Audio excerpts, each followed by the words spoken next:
Hi and welcome to WoW Flash. This is my weekly series where I look at the news from everything that's happened in the world of Warcraft or Warcraft related from the past 7 days. For the second time in the last few weeks, it's on a Saturday, usually on a Friday, but I was doing my live discussion last night. So, first things first, changes to some add-ons with Group Finder, which some people may have noticed.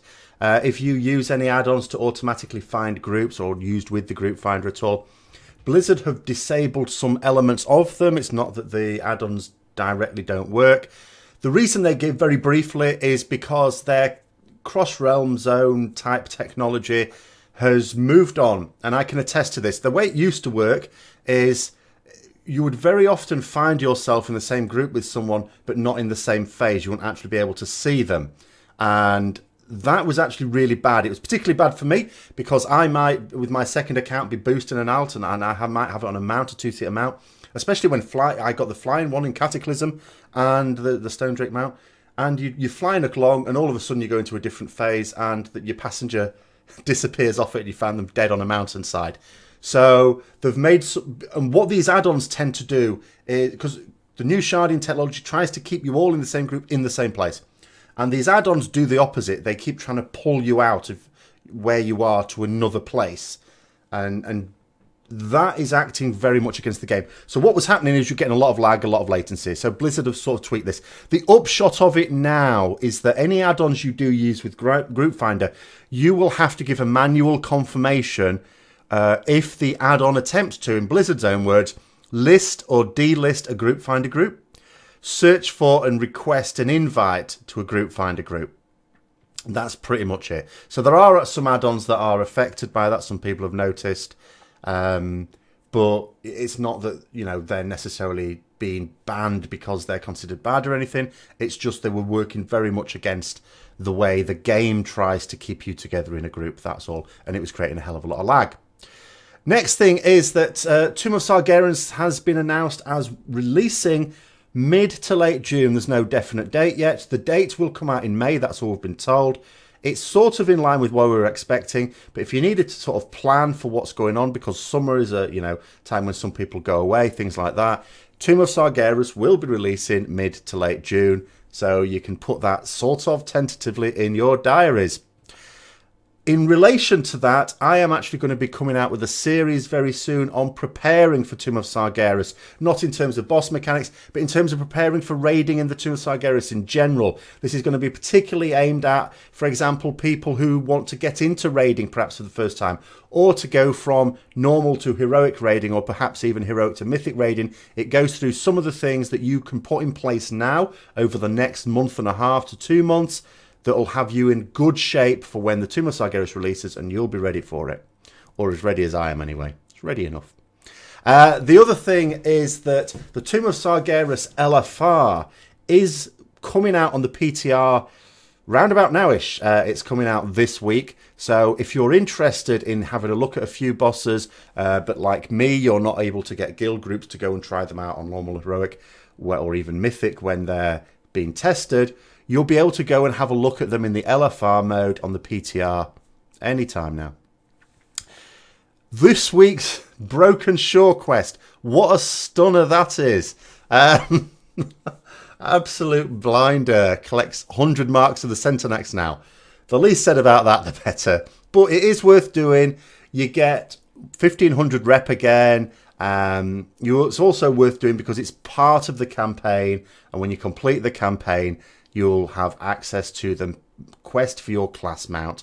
And for some of the classes, I'll say it's really good. And for even the ones where it's a bit more, then it's still, I'm still going to get it just for the sake of completeness, aren't I, at the end of the day there. Just another thing to dispel. I'm not sure whether I was aware of this or not, because it was mentioned in the live Q&A. Some people think you have to be exalted to be able to get that class quest mount. You don't. So that has been removed. You just have to have completed the campaign, basically. So if on any of your characters that you want to get that mount with, you don't have to worry about the rep directly, but you do want to complete the campaign, complete those quests that we get every week. The other thing is, in terms of quests, don't forget to pick up the Time Walking quest from Dalaran. When that's in town, it's the Wrath ones this week. and complete those 5 time walking dungeons while you've got the quest. Not only gives you access to the cache from which you might get a decent piece of gain, it might even Titan Forge quite a long way up, but also you get a coin from it. Always useful to have a reroll coin, isn't it? And the other thing is related to flying. So now we've all got flying. I've made a big joke of it, haven't I? That the Kirin Tor quests, especially the more annoying ones, are now the easiest quests to do, because instead of having to go up on a bubble, actually I didn't mind those ones too much, apart from the one in Stormheim, but you can now, you have to sort of, you can fly to it. You can't just necessarily fly directly to it. You have to fly your mount into a bubble, but as soon as you're in a bubble, you can fly out of the bubble and go straight to the object, because the quest basically starts. And then particularly for the magic of flight, that's an absolute doddle. You can just fly yourself through the end point. Now, Blizzard have said that they haven't decided whether or not to make changes to restrict flying on those. I would argue they probably won't, because I think people kick up a fuss. The thing is, the magic of flight, I can understand the developer who made the magic of flight and now thinking, well, it's worthless, because anyone who's got flying can just circumvent the whole thing. It was not well received, generally speaking. I can't speak for everyone, but I don't think it was generally well received, those particular quests. And I think there might be a bit of a backlash if Blizzard then make us have to do it back the proper way. So I think they'll probably leave it as it is, but that's just my opinion. But as things currently stand, there are no restrictions in place there. The last piece of news is a very sad piece of news. A fellow YouTuber, World of Warcraft YouTuber by the name of Haven Games, those who follow him will know this, sadly passed away. And there is a campaign at the moment, such as anyone who's made a significant contribution to the game who, you know, meets such circumstances, to have him immortalised in the game. So we will hopefully see a judgment-wearing paladin in game in NPC form at some point. But of course, people need to get involved there. We need to sort of, you know, say to Blizzard that this is something we as a community would like to do. I'm not going to talk about Haven myself. I didn't know him as well as some people. There are any number of YouTubers who followed him very strongly, who will have done videos. In particular, I remember watching the As from Heels versus Babyface view on it. He was very close to him and was clearly very choked up about that. I'm going to put a link in the description below for the last video that's appeared on his channel.